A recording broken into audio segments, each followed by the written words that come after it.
नमस्ते, Vande Mataram. Revolution India channel पर आप सबका हार्दिक स्वागत, अभिनंदन। दर्शकों, जैसा कि हर बार आप सब लोगों से मैं एक वायदा करता हूं, किसी ना किसी ऐसी हस्ती से, शख्सियत से आप सबको रूबरू कराऊंगा।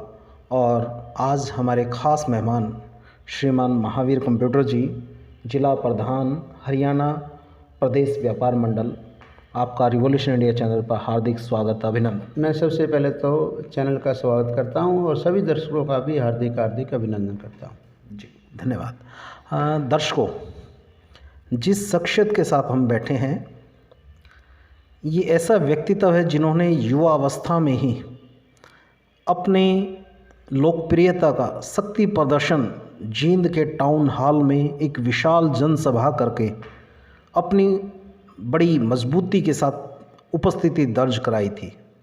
उसके बाद जींद जिले में अनेकों जन आंदोलन, जन समस्याओं से जुड़ी हुई विभिन्न मुद्दों के लिए, व्यापारियों के हितों की रक्षा के लिए निरंतर अपनी उपस्थिति प्रत्येक मंच पर दिखाने वाले ऐसे महावीर कंप्यूटर जी हमारे साथ मौजूद हैं और उन्हीं की जुबानी जानते हैं उनके अब तक के राजनीतिक सफ़र के बारे में, क्योंकि आप वर्तमान में जिला जींद के वरिष्ठ कांग्रेसी नेता भी हैं।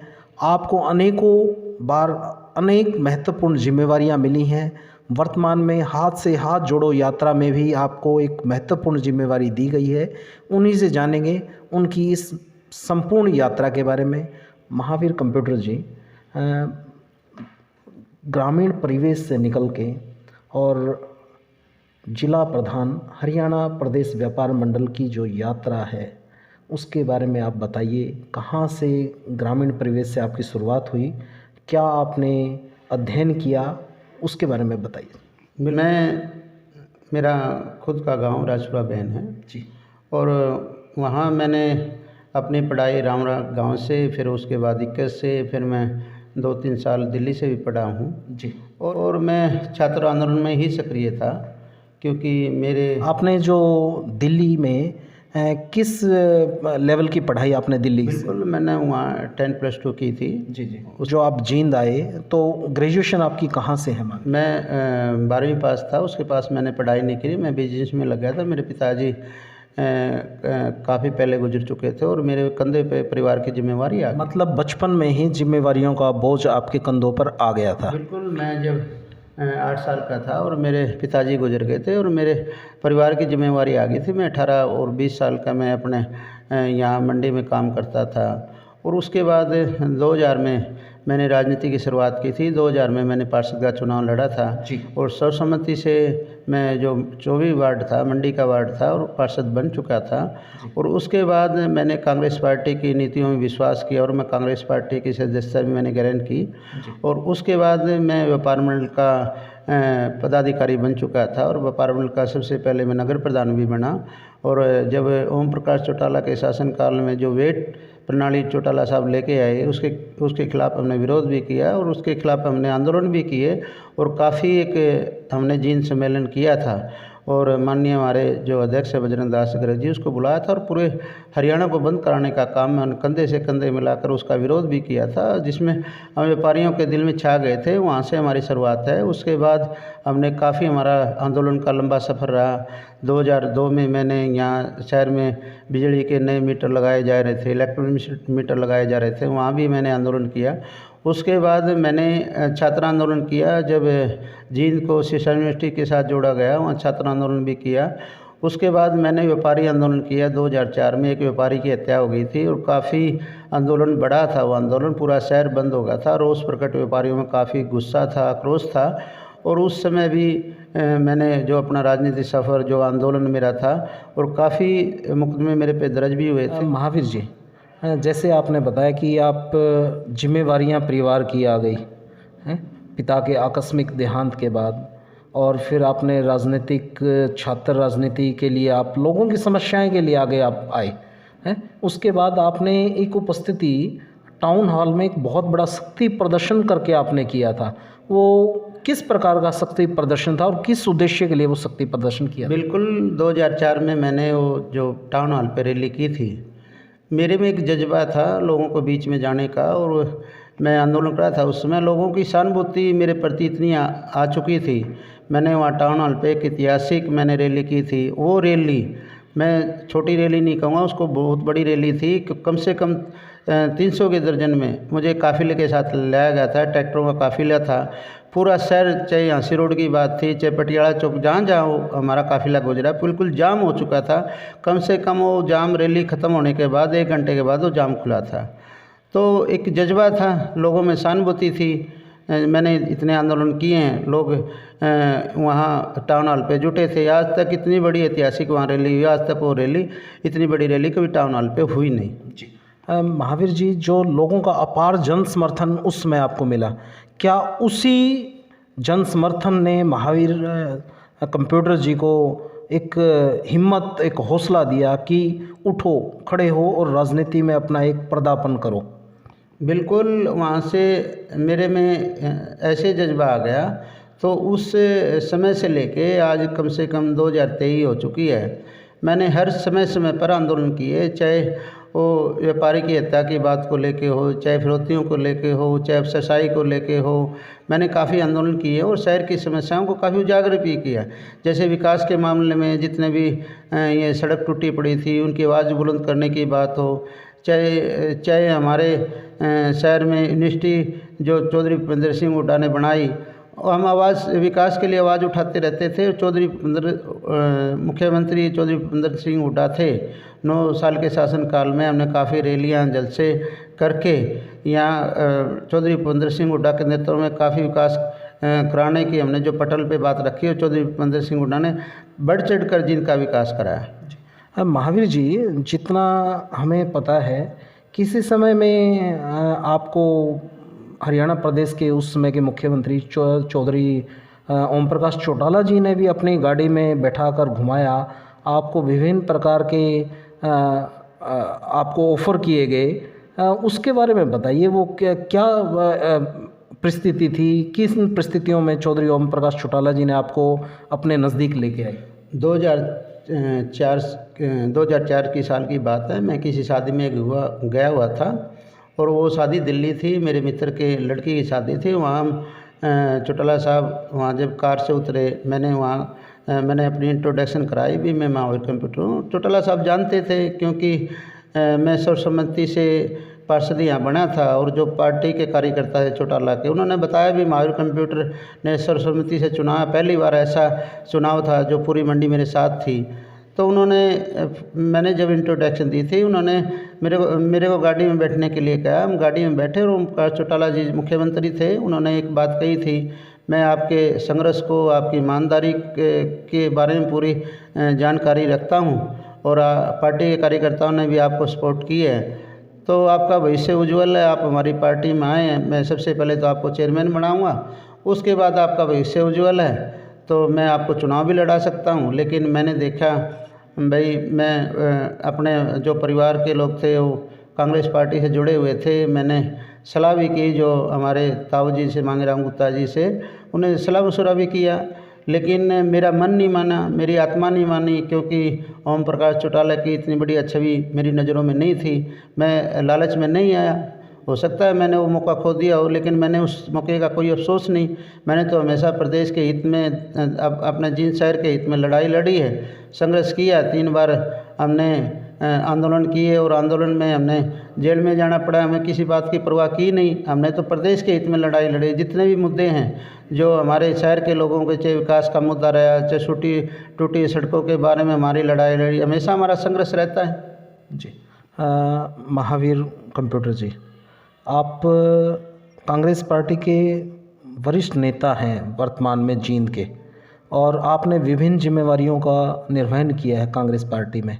अभी वर्तमान में हाथ से हाथ जोड़ो यात्रा में भी आपको एक महत्वपूर्ण जिम्मेवारी दी गई है, उसके बारे में आप बताइए, क्या वो आपको जिम्मेवारी दी गई है, और हाथ से हाथ जोड़ो का यात्रा का जो जींद का जो कार्यक्रम है उसके बारे में दर्शकों को बताइए। बिल्कुल, हमारे हाथ से हाथ जोड़ो यात्रा जो पूरे प्रदेश में चल रही है, माननीय चौधरी भूपेंद्र सिंह हुड्डा और हमारे सांसद दीपेंद्र हुड्डा पिछले दिनों जींद भी आए थे, और सपीदों गांव में भी कार्यक्रम था, सपीदों का प्रभारी बनाया गया। मैंने हमेशा पार्टी की नीतियों में विश्वास रखे, काफ़ी कार्य किए हैं। जो भी पार्टी ने मेरे ऊपर जिम्मेवारी सौंपी है मैंने बिल्कुल अच्छे ढंग से निर्वाह किया है। मैं दिखावटी बातें नहीं करता, ना दिखावटी बातों में विश्वास रखता। जो भी पार्टी हमारे को जिम्मेवारी लगाती है हम पूरी खूबी से निभाने का काम करते हैं। और मेरा संघर्ष का जीवन आप देख रहे हो, 22 साल से संघर्ष का जीवन है और हमने कभी पार्टी बदली नहीं, नेता बदला नहीं। चौधरी भूपेंद्र सिंह हुड्डा का जब से हाथ पकड़ा है तो 22 साल हो चुके हैं। सत्ता में भी रहने का मौका मिला। चौधरी भूपेंद्र सिंह हुड्डा मुख्यमंत्री होते थे। कोई भी गरीब की आवाज़ को, कोई भी किसी प्रकार का कार्य, चाहे नौकरी, युवाओं को नौकरी दिलाने की बात आई, चाहे कोई और अनेक कार्य की बात आई, हम चौधरी भूपेंद्र सिंह हुड्डा के पास जाते थे उस कार्य को लेके और माननीय मुख्यमंत्री चौधरी भूपेंद्र सिंह उस समस्या का तुरंत हल करते थे। तो हमने तो प्रदेश के हित में या हमारे जिन शहर की जनता के हित में, गांव के हित में हमने कार्य किए। हमने कभी भी अपने स्वार्थ के लिए कोई कार्य नहीं किया। जी महावीर जी, जनता जानना चाह रही है हाथ से हाथ जोड़ो यात्रा का जींद का क्या कार्यक्रम है, अगर उसके बारे में बता पाएँ। मैंने जींद में कार्यक्रम किए। मैंने पहले सबसे बड़ी शुरुआत मेरे ग्वांड में ईटल गाँव से की थी। वहाँ हमने हाथ से हाथ जोड़े यात्रा भी निकाली और फिर मैंने यहाँ हमारे लोगों में वार्ड नंबर 1 में वहाँ भी मैंने हाथ से हाथ जोड़े यात्रा निकाली और हमारा वार्ड नंबर 2 में भी हमने हाथ से हाथ जोड़े का कार्यक्रम किया और पूरे शहर में, पूरे जींद शहर में हमने हाथ से हाथ जोड़े कार्यक्रम के तहत जो हुड्डा साहब का संकल्प था उस संकल्प पत्र को भी बांटने का काम किया। तो महावीर जी, यहाँ जींद में हाथ से हाथ जोड़ो यात्रा के दौरान कोई बड़े नेता का यहाँ आगमन होगा, उस कार्यक्रम के बारे में बताइए। किन तारीखों में वो कार्यक्रम होना है? बिल्कुल, पिछले दिनों 1 हफ्ते पहले की बात है। माननीय दीपेंद्र हुड्डा जी, हमारे सांसद महोदय जी आए थे और जांज गांव में अच्छा विशाल कार्यक्रम था, हाथ से हाथ जोड़ो हुआ कार्यक्रम, और वहाँ काफ़ी संख्या में महिलाएं भी मौजूद थी और बहुत बड़ा कार्यक्रम गांव में था और दीपेंद्र हुड्डा जी ने अटेंड किया। और एक 15-20 दिन पहले हमारे विधायक सुभाष गंगोली, जो हमारी जिम्मेवारी वहाँ सपिद्दो लगी हुई थी, दोनों ने साझा कार्यक्रम गांव में किया। बहुत विशाल कार्यक्रम था, काफ़ी संख्या में मौजूद थे, महिलाएं भी थी और काफ़ी पुरुष भी वहाँ मौजूद थे। जो यात्रा राहुल गांधी ने जोड़ो यात्रा निकाली थी और उसी कड़ी में ही हाथ से हाथ जोड़े यात्रा है। राहुल गांधी जी, हमारे पानीपत बहुत बड़ी ऐतिहासिक रैली थी कांग्रेस पार्टी की, माननीय चौधरी भूपेंद्र सिंह हुड्डा के नेतृत्व में। वहाँ कम से कम हमारी लाख की संख्या वहाँ मौजूद थी और राहुल गांधी का जो संदेश था, भाई नफ़रत को बंद करो। जो बीजेपी सरकार ने धर्म से धर्म बांटने की बात करी है, जात पात बांटने की बात करी है और नफ़रत की दुकान बंद करने के लिए हमारे राहुल गांधी हमारे हरियाणा में आए थे और अच्छी भीड़ जहाँ जहाँ कोई यात्रा गुजरी, जीटी रोड पे को गुजरी, चाहे वो मेवात से गुजरी, काफ़ी उस यात्रा में भीड़ थी और लोगों का जन समर्थन राहुल गांधी के साथ था, कांग्रेस पार्टी के साथ था, चौधरी भूपेंद्र सिंह हुड्डा के साथ था। आप जिला प्रधान हरियाणा प्रदेश व्यापार मंडल के पद को भी सुशोभित कर रहे हैं। इस पद पे रहते हुए क्या कार्य आपने व्यापारियों के हित में किए हैं और क्या एक विज़न आप लेके चले हैं, और क्या व्यापार मंडल के पदाधिकारी पर रहते हुए क्या और व्यापारियों के हित के लिए आपको करना है, उसके बारे में बताइए। व्यापार मंडल का जो पदाधिकारी बने हैं, मैं 2000 में यहाँ उप प्रधान था, फिर मेरे को नगर प्रधान बनाया गया। उस समय ओम प्रकाश चौटाला का शासन था, जीएसटी वेट प्रणाली लगाई थी और उसका हमने विरोध भी किया था। पूरे शहर को भी बंद करके हमने दिखाया। यहाँ रेडी की दुकान तक भी खाली बंद थी। तो हमने काफ़ी संघर्ष किए हैं। जो भी सरकार आई है, जो व्यापारियों के विरोध में फैसले लिए हैं, उनके लिए हमने संघर्ष किया है। आपने देखा होगा, अब बीजेपी सरकार की 8 साल से सरकार है, इन्होंने जीएसटी व्यापारियों को थोपने का काम किया। हमने बहुत बड़ा प्रदर्शन यहाँ टाउन हॉल पे करके दिखाया था। जिस दिन हमारे देश के प्रधानमंत्री ने वहाँ संसद से इसका आगाज़ किया था, हमने यहाँ टाउन हॉल पे उसका विरोध करने का काम किया और जीएसटी के बारे में हमने काफ़ी लंबा अरसे से आंदोलन किया और सरकार को मजबूर किया। कई बार सरकार ने छूट दी, जैसे जीएसटी 18% 22% मात्रा में लगाई गई थी, उसमें छूट दिलाने का काम किया। और काफ़ी नियम ऐसे थे जो बिल्कुल व्यापारियों को जकड़ने वाले नियम थे, उनको नियम से छुटकारा पाने के लिए हमने सरकार को मजबूर किया।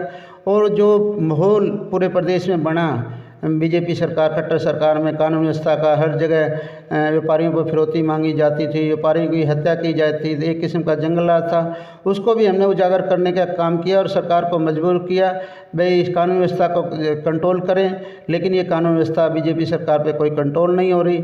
यहाँ अपराध का अड्डा बना हुआ है। माननीय दुष्यंत चौटाला हमारे यहाँ से जिनसे डिप्टी सीएम है, मैं आपको बताना चाहता था, वो एक बात कहा करते थे जब उन्होंने जेजी पार्टी की घोषणा की, भाई मैं जींद से मेरा लगाव है और आप मेरे को यहाँ से जिता के भेजो, हमारे एमएलए जिता के भेजो, हम इसको राजधानी बनाएंगे। मैंने तो आज मैं पूछना चाहता हूँ हरियाणा सरकार से और वर्तमान हमारे डिप्टी सीएम उससे, भाई क्या आज जींद राजधानी बन गया है? जगह जगह सड़कों में खड़े नजर आए, पानी की कोई निकासी नहीं, कोई बड़ी सौगात यहाँ मिली नहीं। चौधरी भूपेंद्र सिंह हुड्डा ने जो शुरुआत की थी जींद जिले को चमकाने की, चाहे चौधरी रणवीरा हुड्डा के नाम से जो संविधान के निर्माता उनके नाम से यूनिवर्सिटी हो, चाहे हमारे कॉलेज लड़कियों को कॉलेज देने की बात हो, चाहे सेक्रेटरीट बनाने की बात हो, चाहे शहर में नई नई सड़कें बनाने की बात हो, चाहे स्टेडियम बनाने की बात हो, एक सौगात चौधरी भूपेंद्र सिंह हुड्डा ने जींद के लोगों को दी, एक अच्छी शुरुआत। बल्कि मैं यही नहीं कहूँगा जींद को ही नहीं, पूरे प्रदेश में जो विकास का जाल चौधरी भूपेंद्र सिंह हुड्डा ने बिछाया था और कानून व्यवस्था का जो चरमराई हुई थी ओम प्रकाश चौटाला के टाइम की, उसको तंदुरुस्त करने का काम किया। और आप देख रहे हो कृषि क्षेत्र में बहुत बड़े बड़े काम करके दिखाए, बिजली क्षेत्र में भी बहुत बड़े बड़े काम करके दिखाए, 4 प्लांट बनाने का काम करा। तो मैं प्रभावित होकर चौधरी भूपेंद्र सिंह हुड्डा को अपना राजनीतिक गुरु मानता हूँ। उनकी प्रेरणा से ही मैं इतना मेरा दिल खुश हुआ। मैं 22 साल से उनके साथ जुड़ा हुआ हूँ। जी महावीर कंप्यूटर जी, आपने समय समय पर जो सेक्टरों में सड़क का मुद्दा, टूटी हुई सड़कों का मुद्दा आपने उठाया, एक सांकेतिक धरना भी दिया। प्रशासन ने आपके उस धरना स्थल पर पहुंचकर अपनी उपस्थिति दर्ज कराई और आप सब लोगों से वायदा किया कि इन सब सड़कों के पुनर्निर्माण के लिए, इनकी रिपेयर के लिए बजट भी आ गया। उसके बाद भी वो सड़क ना बन पाना, उसके बारे में क्या कहना चाहिए? बिल्कुल, सेक्टर 7-8 का रास्ता है जो दालामाड़ा हॉस्पिटल से जाता है, वहाँ मौके पर हम धरने पे बैठे थे और उस सड़क के लिए वहाँ बड़े बड़े खड्डे, छोटी सी बरसात में वहाँ बड़े बड़े जल भराव हो जाता है, लोगों को गुजरने की बड़ी परेशानी वहाँ से होती थी। हमने वहाँ समर्थन जुटा के वहाँ धरना दिया था और वहाँ मौके पर अफसर भी पहुँचे थे और उड़ा के अफसर काफ़ी पहुँचे थे और उन्होंने आश्वासन भी दिया था। उस समय उन्होंने 1 महीने का समय हमारे से मांगा था और वो पैसे भी अप्रूवल हो चुके हैं और विधायक जी दावा पेश कर रहे थे उसके लिए भी हमने नारियल फोड़ दिया है। आज कम से कम उस बातों को दो महीने हो चुकी हैं। वो सड़क शुरू होनी चाहिए, पैसा भी आ चुका है, 75 लाख रुपए पास हो चुके हैं उसके, वो सड़क बननी चाहिए। हमने रोहतक रोड जो सड़क टूटी हुई थी उसके लिए भी हमने काफ़ी आंदोलन किए हैं। बियानी रोड भी हमें धरने पे बैठे थे, ये सड़कें टूटी उसके लिए भी हमने काफ़ी आंदोलन किए हैं। पानी की निकासी शहर में बिल्कुल ठप पड़ी थी, थोड़ी सी बारिश में शहर पूरा जलमग्न हो जाता है। रानी तालाब पे और बारिश के कारण पूरे शोरूम जितने भी बने हुए हैं वहाँ पानी में वहाँ बिल्कुल तालाब बन चुका था, उसके लिए भी हमने आंदोलन किए हैं।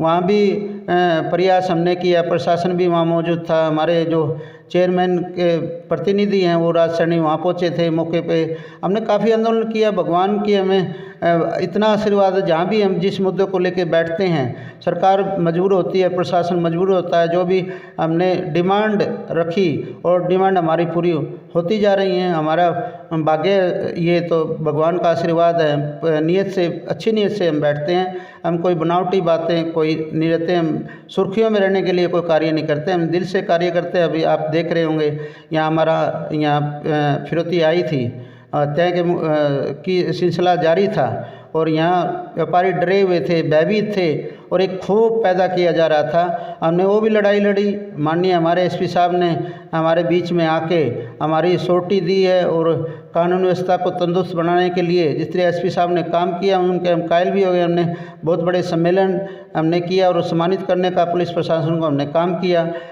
कहाँ तो हम पुलिस प्रशासन के विरोध में थे, हर रोज़ नारेबाजी करते थे, प्रदर्शन करते थे। 400-500 संख्या में प्रदर्शन भी किए, यहाँ धरने प्रदर्शन भी किए कानून व्यवस्था को लेके। लेकिन जो एसपी साहब ने जो काम किया है उसके हम कायल भी हैं। जो हमारे लिए अच्छा काम करेगा, व्यापारियों के लिए, हमारी शहर की जनता के लिए उसके कायल भी हैं। ये थोड़ा अब हम उसके विरोध में 24 घंटे खड़े रहे। जो अच्छा कार्य करेंगे उनका धन्यवाद भी करते हैं। जी, आपका बहुत बहुत धन्यवाद महावीर कंप्यूटर जी। और दर्शकों को मैं बताना चाहता हूँ, एक ऐसा चेहरा जो हर समय जहाँ किसी लेवल पर प्रशासन की कोई नाकामी नज़र आती है, तुरंत खड़े होने वाले, अपनी उपस्थिति दर्ज कराने वाले महावीर कंप्यूटर जी। और अगर प्रशासन के स्तर पर कोई बेहतरीन कार्य किया जाता है तो उनकी तारीफ़ करने वाले ऐसा व्यक्तित्व, जिन्होंने जन आंदोलन, जन समस्याओं के लिए सदैव अपनी उपस्थिति दर्ज कराई। देवीलाल चौक के पास जो रेलवे फाटक का विषय है, वहाँ के व्यापारियों का भी विषय आता है, उसके बारे में आप क्या कहना चाहेंगे? बिल्कुल, जो अंडर बाईपास देवीलाल चौक के पास से बना है, सबसे पहले तो इसकी बिल्कुल ड्राइंग अच्छी ड्राइंग नहीं है। इस ड्राइंग से रोज़ एक्सीडेंट होते हैं और यहाँ जल भराव भी हो जाता है। पिछले दिनों बारिश आई थी, एक नदी का रूप, दोनों जो अंडर पास है उनको नदी का रूप ले लिया था, को आने जाने का रास्ता नहीं रहा। और हमारी रेलवे विभाग से भी डिमांड है, प्रशासन से भी डिमांड है, ये जो रास्ता था, शहर का मुख्य रास्ता था, 200 साल पुराना रास्ता था, यहाँ पैदल लोग आते जाते थे। अंडरपास से कोई पैदल जा ही नहीं सकता, कोई रास्ता ही नहीं दिया। सबसे पहले गरीब के लिए, जो हमारे हाथ रिक्शा वाले हैं, हाथ रेडी वाले हैं, उनके लिए कोई रास्ता ही नहीं बचा। तो हमारी प्रशासन से डिमांड है और हम संघर्ष भी कर रहे हैं और जल्दी हम धरना भी देंगे। धरना प्रदर्शन हमने पीछे भी किया है, तो प्रशासन ने जाग जाना चाहिए। और डीसी साहब से भी मांग करते हैं, इनमें संज्ञान लेके ये जो 200 साल पुराना रास्ता है, ये शहर का मुख्य रास्ता है, इसमें जो भी दुकानें आती हैं, चाहे देवीलाल चौक की मार्केट है, चाहे रेलवे फाटक के नज़दीक दुकानदार हैं, जनता बाज़ार है, इंदिरा बाज़ार है, अनाज मंडी है, लोहा मंडी है, कपड़ा मार्केट है और अन्य ट्रेड की दुकानें हैं। यहाँ कम से कम 200-400 महिलाएं पैदल आती थी और यह ख़रीदारी करती थी, वो बिल्कुल बंद हो चुकी है। हमारा व्यापार भी चौपट हो चुका है। व्यापारियों के लिए हम संघर्ष करें, हमारी डिमांड भी है, कोई बड़ी डिमांड नहीं। हम तो ये कह रहे हैं, जैसे आपने विटा प्लांट, जो सरकारी दफ्तर है वहाँ बिजली बोर्ड है, विटा प्लांट है, 2-2 कॉलोनियाँ हैं वहाँ, वो कॉलोनियों ने आंदोलन किए हैं, प्रदर्शन किए हैं, उनको अगर आप रास्ता दे सकते हो तो ये तो 200 साल पुराना रास्ता है। इसमें तो आप देख रहे हो, हमारा खाटू श्याम का मंदिर है, हमारी यहाँ बरखंडी महादेव है, और जिसकी पूरी मान्यता है, पूरी भावना है लोगों की, और शमशान भूमि भी है। कोई गुजर जाता है तो हम अर्थी लेके, यहाँ से हमारा मुख्य रास्ता है, वहाँ भी पैदल का रास्ता, अंडर बाईपास कोई पैदल अर्थी लेके नहीं आ सकता। तो प्रशासन ने सोचना चाहिए, जब ये इतने पवित्र स्थान हैं और शहर का जो आप देख रहे हो शमशान भूमि है, और काफ़ी लोग आते हैं यहाँ, दूर दूर से, अर्बन स्टेट से भी लोग काफ़ी आते हैं यहाँ दाह संस्कार करने के लिए। अब प्रशासन से हम रेलवे विभाग से पूछना चाहते हैं, वे किस रास्ते से हम लेके जाएं, हमें रास्ता दो। चाहे इसके रेलवे फाटक से 5-6 फुट का रास्ता दे दो, पैदल का रास्ता दे दो, साइकिल का रास्ता दे दो, हाथरेडी का रास्ता दे दो। कुछ सोचना चाहिए। अगर बारिश हो जाएगी, अभी चमासा है, तो कोई भी एक शहर को 2 भागों में बांटने का काम किया। काफ़ी कॉलोनियाँ लगती हैं, रोहतक रोड की कॉलोनियाँ, बिहानी रोड की कॉलोनियाँ, और बिल्कुल मुडाल तक के लोग यहाँ आते थे खरीदारी करने के लिए। आज व्यापारियों के टाउन हाल तक व्यापारियों के धंधे चौपट हो गए हैं। जो हमारे युवा जो दुकानों में काम करते थे, 4-5 की दर्जन, हर दुकान पे कम से कम 500 कर्मचारी ऐसे थे, उनकी वो 200 रह गए। दुकानदारी मजबूर हो गई उनको हटाने के लिए, क्योंकि काम नहीं। जो 25,000 रुपये की बोनी होती थी, आज वो बोनी 5,000 रुपये की रह गई। तो दुकानदार बिल्कुल परेशान है, चिंता उनको सता रही है, बिल्कुल हताश और निराश हैं हमारे व्यापारी भाई। और हम जल्दी धरना देंगे और प्रशासन से भी डिमांड करते हैं, रेलवे विभाग से भी डिमांड करते हैं। नहीं, हम रेलवे विभाग को भी मजबूर करेंगे, प्रशासन को भी मजबूर करेंगे। और मैं एक बात आपसे बेबाक कहना चाहता हूँ, चुने हुए प्रतिनिधि हमारे, आज पूरे शहर के हालात बद से बदतर हैं। सारी सड़कें टूटी फूटी पड़ी हैं, और सुबह अखबार में पढ़ने को मिलता है भी बड़े बड़े विकास के दावे पेश कर रहे हैं, वो सिर्फ कागज़ों में बात है, वो अखबारों की सुर्खियाँ, धरातल पे कोई काम नहीं। हम चुने प्रतिनिधि से हम कहना चाहते हैं, उसको चेतावनी देना चाहते हैं, 2024 का चुनाव आप किस मुद्दे को लेकर लड़ेंगे। शहर में सारी सड़कें टूटी पड़ी है, पानी की कोई निकासी नहीं। आज जो भी विकास हो रहे हैं उसमें भ्रष्टाचार पूरी चरम सीमा पर है। आप कुंभकर्ण की नींद क्यों सो रहे हैं? आप ये जो फाटक का रास्ता बंद हुआ, आप इसके लिए सक्रिय नहीं। इसमें कम से कम 500 दुकानदार आते हैं और कई कॉलोनी इसमें जो प्रभावित हुई हैं उनमें आते हैं। तो आप अपनी जिम्मेवारी का निर्वाह क्यों नहीं कर रहे? आप स्टेटमेंट भी नहीं दे रहे, लोगों को मजबूर धरने में बैठने के लिए मजबूर कर रहे हैं। अगर आपके पास इतना भी समय नहीं, आप लोगों को मिलें, आके भाई क्या परेशानी है देखें। जब यहाँ बारिश आई थी पिछले दिनों, यहाँ कम से कम मैं आपको बताना चाहता हूँ, कम से कम दर्जन जो ई रिक्शा हैं, जो बैटरी रिक्शा, वो बंद हो चुकी थी और रात को बेचारे टोचन करके घर ले गए। 4-4 किलोमीटर स्कूटी खींचनी पड़ी है लोगों को। स्कूटी बंद होगी, मोटरसाइकिल बंद होगी, तो इससे बद से बदतर हालात क्या होंगे जी। तो हमें शहर को जो प्रतिनिधि चुन के भेजते हैं उसमें काफ़ी उम्मीदें होती है और उन्होंने अपनी जिम्मेवारी का निर्वाह भी करना चाहिए जी। बहुत बहुत धन्यवाद महावीर जी, आपने अपना कीमती समय हमें दिया। और मैं जिला प्रशासन और रेलवे विभाग के अधिकारियों से हमारे भी विनम्र निवेदन यही है कि इस प्रकार के जो बहुत महत्वपूर्ण बिंदु महावीर कंप्यूटर जी ने उठाए, जैसे शमशान घाट का एक विषय आया कि जब अर्थी को, शव यात्रा को लेकर लोग निकलते हैं, जाते हैं, तो वहाँ पहुँचने का कोई सुलभ रास्ता नज़र नहीं आता, बड़ी समस्या झेलनी पड़ती है। दूसरी तरफ मानवीय संवेदनाएं भी दिखाना पड़ेगा जिला प्रशासन को, जनप्रतिनिधि को भी। जिस प्रकार से हाथ रेहड़ी रिक्शा वाले जब जो प्रयास करते हैं अपने सामान को ढोकर अपने जीवन यापन की जो दैनिक दिनचर्या को निर्वहन करते हैं, जब वो उस समस्या से वो किस तरीके से उनकी परिस्थिति को समझना पड़ेगा। वो अंडरपास से कितनी ताकत के साथ उनको उसको रेहड़ी रिक्शा को लेके जाना पड़ता है, उनकी पीड़ा को भी समझना पड़ेगा। और निश्चित तौर पर विपक्ष द्वारा उठाए गए महत्वपूर्ण बिंदुओं पर जिला प्रशासन और जनप्रतिनिधि का नैतिक दायित्व फर्ज बनता है, उन बिंदुओं पर विचार किया जाए, सहानुभूतिपूर्वक जनहित में उन समस्याओं का तुरंत समाधान किया जाना चाहिए। और हमारे साथ महावीर कंप्यूटर जी थे जो समय समय पर जन समस्याओं के लिए अपनी उपस्थिति दर्ज कराते रहते हैं, बतौर धरना प्रदर्शन, अपने विरोध प्रदर्शन के द्वारा अपनी उपस्थिति दर्ज कराते रहते हैं। फिर किसी अन्य दिन किसी अन्य शख्स से आप सबको रूबरू कराएंगे। देखते रहिए रिवॉल्यूशन इंडिया। जय हिंद, जय भारत, वंदे मातरम।